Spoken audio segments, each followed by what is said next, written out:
We've just come out of a screening of Ben Wheatley's new film Free Fire at the Brighton Film Festival. Brighton, of course, being Ben Wheatley's hometown, but also, amazingly, where the film was shot. We're going to discuss it 60 seconds apiece. Nick, what did you make of Free Fire? So, a very solid cast indeed, bar Sam Riley, whose faux US accent juts out just a tad too much.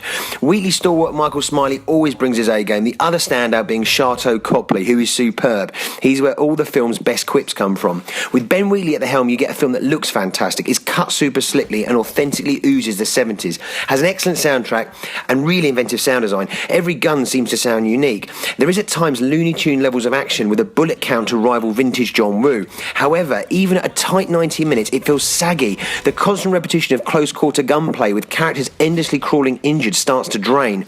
The lack of wide shots and cohesive choreography, coupled with the frantic pace, lead to in parts the action being confusing, and you often don't know where the characters are in relation to one another. I wish for the strangeness and beautiful off-kilterness of previous Wheatley standouts, Kill List, and A Field in England to be ejected into the jugular of this film, because without it, you end up in the end with a very shooty, subpar Tarantino romp.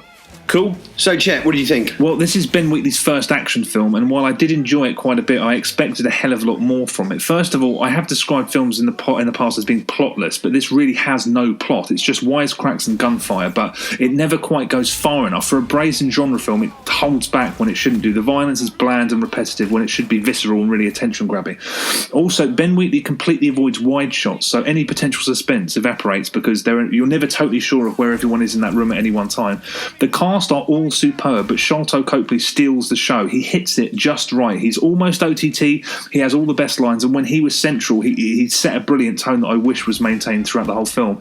It completely defies its low budget by being photographed beautifully, but I think this will actually work better at home. For a film coming from someone as often high-minded and experimental as Ben Wheatley, sadly, it's something that will shine brightest late at night at home with a few beers, a few friends.